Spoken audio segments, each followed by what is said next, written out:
जो हमारा वेक्टर होगा, जो हमारा फोर्स होगा, वो इसी फेस डायगोनल के अलॉन्ग है, लेकिन उसकी जो लेंथ होगी वो इस फेस डायगोनल के बराबर नहीं होगी, उससे छोटी या बड़ी कुछ भी हो सकती है depending upon the value of A की वैल्यू अगर मान लीजिए 0.1 है, 0.2 है, तो ये वैल्यू बड़ी हो जाएगी, ठीक है ना। और ए की वैल्यू अगर 2 या 3 है तो ये वेक्टर जो है बड़ा हो जाएगा। तो ये वेक्टर जो है वो छोटा या बड़ा कुछ भी हो सकता है फेस डायगोनल के मुकाबले, लेकिन है वो इसी डायरेक्शन में। तो √2 न्यूटन का फोर्स ऐसे लग रहा है, और एक दूसरे डायगोनल के अलॉन्ग जो फोर्स लग रहा है वो बताइए कितने न्यूटन का है, ये बता दो भाई। 2√2, ये 2√2 न्यूटन का फोर्स है। और तीसरे डायगोनल के अलॉन्ग एक फोर्स लग रहा है, तीसरे फेस डायगोनल के अलॉन्ग एक फोर्स एक्ट कर रहा है, वो कितने न्यूटन का है, 3√2। क्या एक फोर्स बॉडी डायगोनल के अलॉन्ग भी लग रहा है? यस, ये मेन डायगोनल के अलॉन्ग भी फोर्स लग रहा है। अच्छा, मेन डायगोनल के अलॉन्ग जो फोर्स लग रहा है उसका मैग्नीट्यूड कितना है, √3 न्यूटन। तो ये तीनों फोर्सेस एक बॉडी पे लग रहे हैं, एक ऐसे, और एक ऐसे, और एक ही मेन डायगोनल के अलॉन्ग। ये टोटल 4 फोर्सेस लग रहे हैं। इन चारों फोर्सेस का रिजल्टेंट निकालना है, रिजल्टेंट निकाल के उसका मैग्नीट्यूड निकालना है। मैग्नीट्यूड निकालने को कहा जा रहा है, लेकिन किसी और प्रॉब्लम में डायरेक्शन कोसाइंस भी कहे जा सकते हैं निकालने के लिए, कि इस वेक्टर के रिजल्टेंट के आप डायरेक्शन कोसाइंस निकालो। अरे भी प्रॉब्लम समझ में आ गई सब लोगों को? तो इसी प्रॉब्लम को हम लोग फिगर में रिप्रेजेंट करने जा रहे हैं। चलिए शुरू करते हैं। ये सारे फोर्सेस यहां बनाने जा रहे हैं।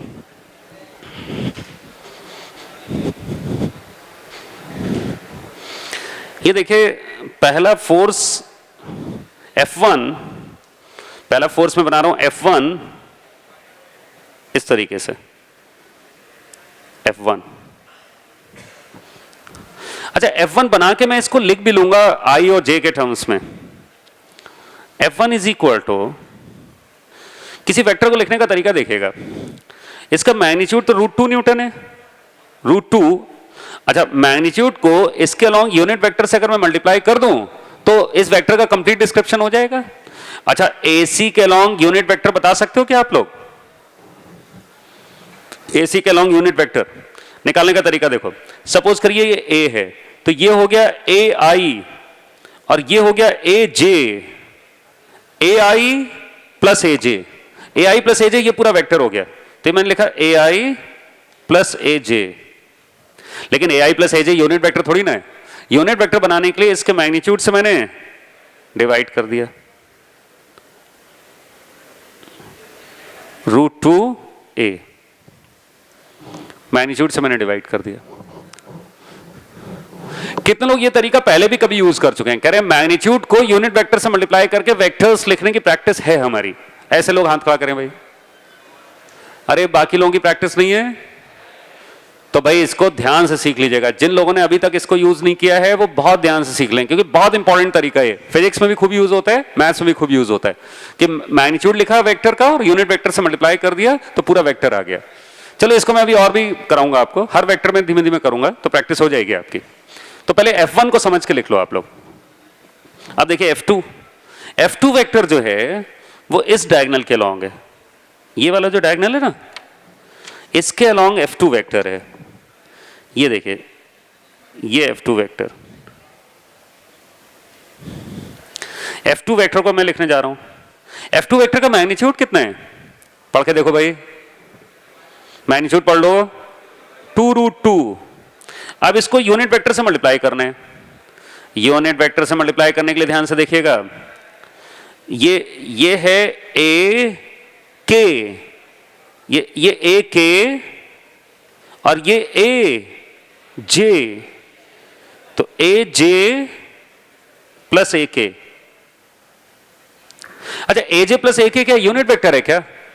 नहीं। इसका मैग्नीट्यूड कितना है? √2a, तो √2a से डिवाइड कर दो, अब ये यूनिट वेक्टर हो जाएगा। तो मैंने 2√2 को उसके अलॉन्ग यूनिट वेक्टर से मल्टीप्लाई कर दिया तो F2 वेक्टर आ गया। F3 वेक्टर पे आइएगा। F3 वेक्टर जो है एक और फेस डायगोनल के अलॉन्ग, तीसरा फेस डायगोनल का नाम बता सकते हो आप लोग? नाम बताओ भाई। AF, बहुत ठीक। AF जो है वो फेस डायगोनल है, इसके अलॉन्ग ये F3 वेक्टर है। F3 वेक्टर लिखना है हम लोगों को। F3 वेक्टर लिखना है। इधर लिख देता हूं, इधर जगह है मेरे पास। 3√2 इंटू, हाँ F3 के लॉन्ग यूनिट वेक्टर देखिए कैसे निकालूंगा, AI plus AK, AI plus AK upon √2a, ये F3 हो गया।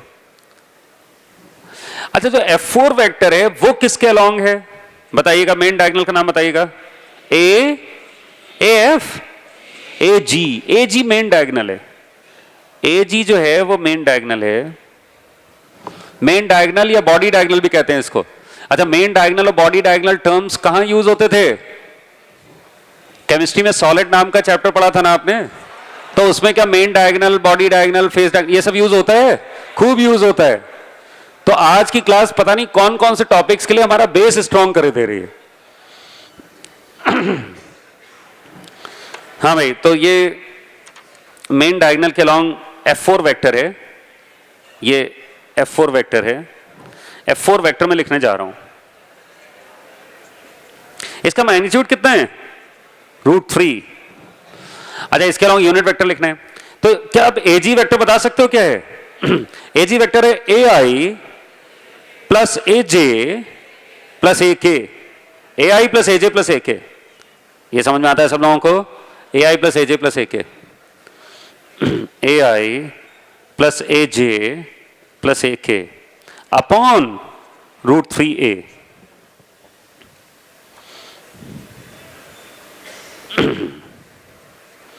अब रिजल्टेंट निकालने के लिए इन सबको सम करना है मुझे, तो लिखिएगा रिजल्टेंट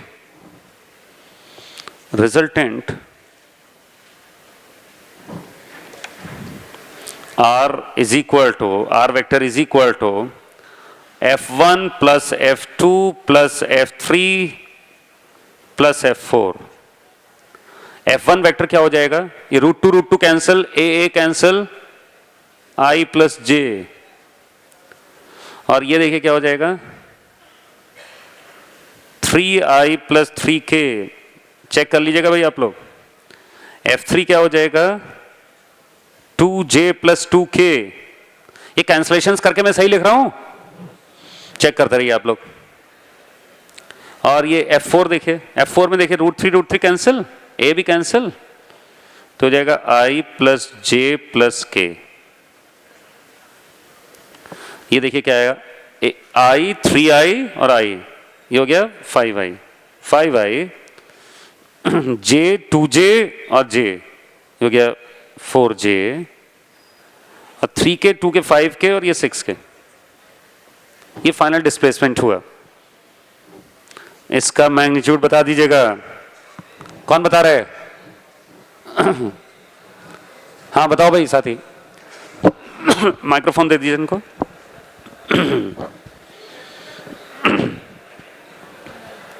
सर √77। कितना लोग एग्री कर रहे हैं? बिल्कुल ठीक, √77 न्यूटन। लिख लीजिएगा direction cosines of this resultant R, direction cosines of this resultant R 5 upon √77, 4 upon √77, 6 upon √77। ये डायरेक्शन कोसाइंस हो गया।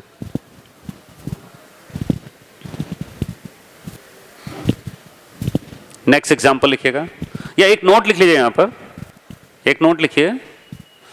above answer is independent of, above answer is independent of the size of the cube, above answer is independent of the size of the cube। Cube के size के ही answer independent है।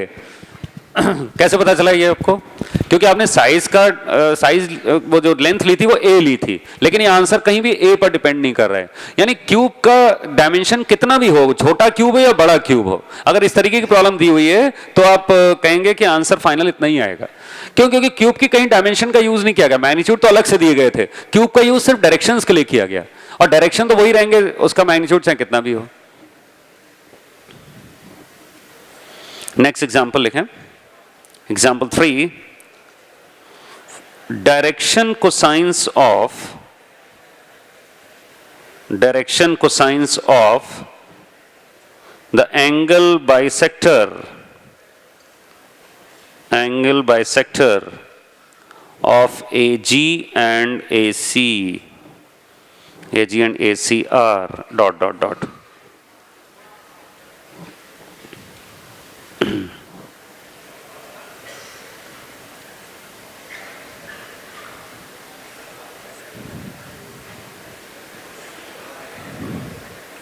उसी cube की बात हो रही है ना, ये ब्रैकेट में लिखिएगा फॉर द अबव क्यूब। जो क्यूब अभी बनाया था या जो क्यूब अभी सामने रखा हुआ है, इसी क्यूब के लिए एजी और एसी के एंगल बाइसेक्टर के अलॉन्ग डायरेक्शन कोसाइंस निकालना है। ये प्रॉब्लम 3D में नजर आ रही है आप लोगों को? देखिए जरा प्रॉब्लम का क्या मतलब है। एजी वेक्टर देखिए, एजी जी कहां है भाई? ये एजी बड़ा वाला एरो दीजिए।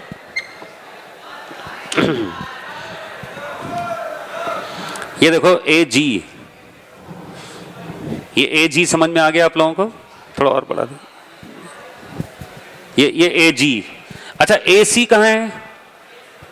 नहीं ये रहने दीजिए, ये रहने दो। हाँ एसी ये है क्या? ये एसी है क्या? ये देखो आपको दिख रहा होगा सी है क्या? यस।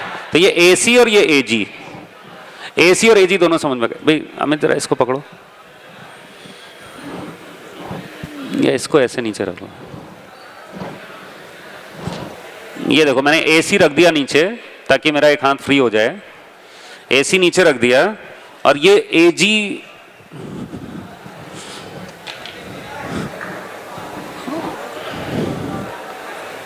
ये एजी ये है।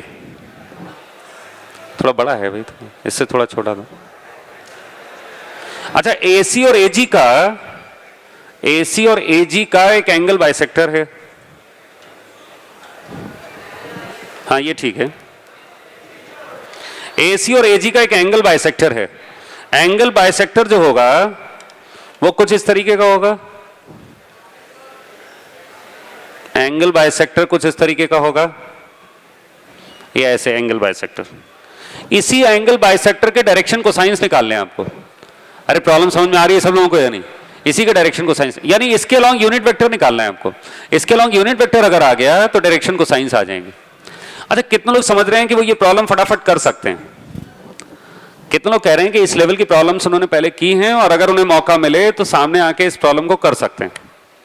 प्रॉब्लम का मतलब तो मैंने समझा दिया है। सॉल्यूशन कितने लोग यहां आके लिख सकते हैं? वो लोग हाथ खड़ा करें।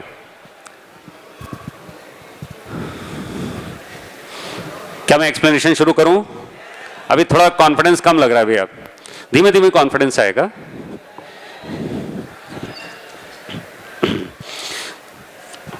देखिएगा ध्यान से। सपोज करिए ये एजी है, नीचे एसी था, तो सपोज करिए ये एसी है। अभी मैं एक सिंप्लीफाइड फिगर बना रहा हूं और ये एजी है, एसी एंड एजी। अरे पूरा क्यूब ना बना के मैंने सिर्फ एसी और एजी बना लिया। कभी कभी ऐसी चालाकी भी की जाती है कि क्यों हम अननेसेसरी पूरा क्यूब बनाएं, बस इतना बना के ही काम चल जाएगा शायद हमारा। एसी और एजी के अलॉन्ग एंगल बाइसेक्टर निकालना है। अच्छा एक बात बताइए, अगर मैं एसी और एजी को ऐड कर दूं, एसी प्लस एजी निकाल लूं, तो क्या ये रिजल्टेंट एंगल बाइसेक्टर के ही अलॉन्ग होगा? यस और नो? क्या दो वेक्टर्स का रिजल्टेंट हमेशा एंगल बाइसेक्टर के अलॉन्ग होता है? यस और नो? नो, हमेशा दो वेक्टर्स का रिजल्टेंट एंगल बाइसेक्टर के अलॉन्ग नहीं होता। इस बात को याद रखने के लिए जरा एक एक्सट्रीम सिचुएशन बना लीजिएगा। सपोज करिए एक वेक्टर ये है और एक वेक्टर ये है।